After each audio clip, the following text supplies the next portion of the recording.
नमस्कार, दक्ष न्यूजमध्ये आपलं स्वागत आहे। आता आपण आहोत दिंडोरी तालुक्यातील जानोरी या गावामध्ये आणि आपण जो हा बघतोय हा जो पूल आहे हा बाणगंगा नदीवरील पूर आहे आणि हा रस्ता जो आहे मुख्य रस्ता आहे नाशिक एअरपोर्टला जोडण्यावर। समोर जे बघताय पूर्णपणे वाहतूक ठप्प झालेली आहे। हे समोरच्या बाजूला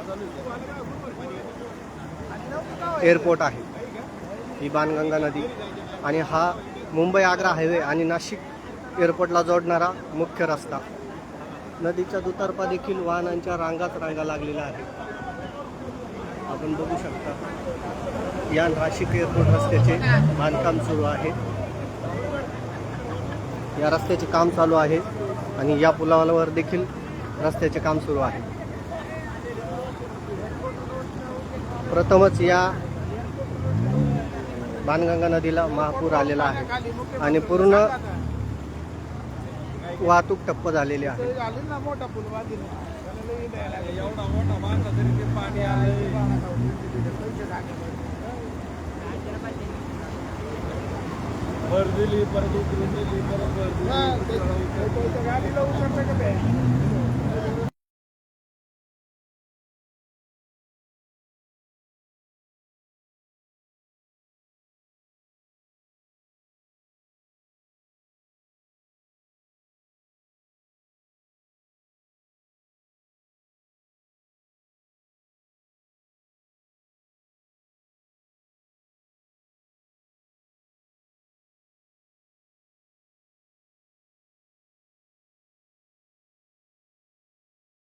बोला, इथे काही स्थानिक नागरिक आहे, जरा त्यांच्या प्रतिक्रिया जाणून घेऊया। काय सांगाल या रस्त्यावर?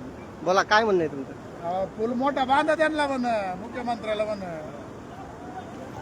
एअरपोर्टला यायला लागत आहे तुम्हाला रोज। मोठा पूल बांधा, शेतकरी तिकडे थांबले इकडे थांबले, पहा कसे आले म्हणे शेतकरी। विमानाने येतात तुम्ही, पहा आता कसं काय झालं, या म्हणे चक्कर मारायला इकडे।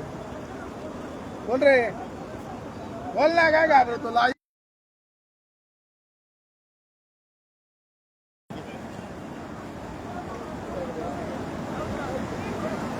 आपण बघू शकता या पुलाच्या दुतर्फा देखील वाहनाच्या रांगाच रांगा लागलेल्या आहेत। समोर नाशिक एअरपोर्ट आहे आणि ही आहे बाणगंगा नदी। यावर्षी प्रथमच या बाणगंगा नदीने रौद्ररूप धारण केलेलं आहे।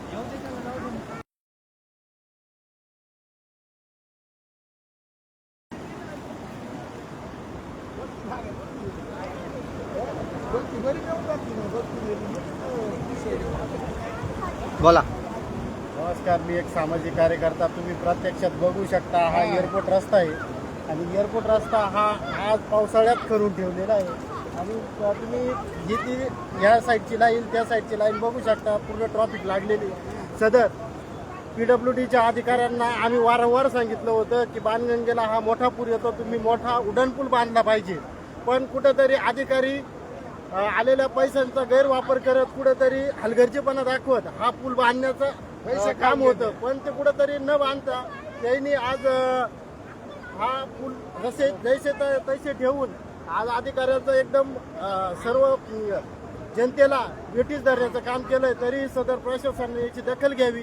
PWDच्या अधिकाऱ्यांनी हा इथं त्वरित पूल बांधण्याची एक मागणी होती, ती मागणी पूर्ण करावी आणि असा अनर्थ परत घडणार नाही याची दक्षता घ्यावी।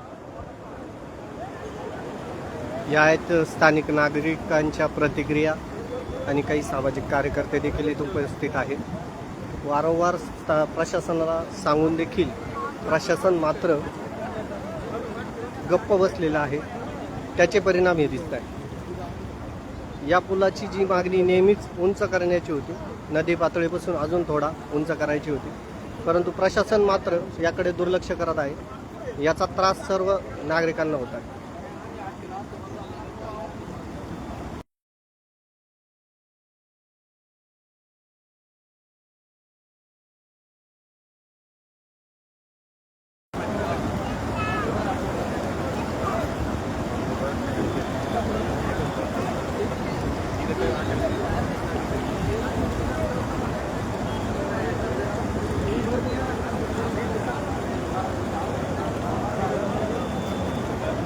खाऊन फुलवाने ते सांगायचं ना तुला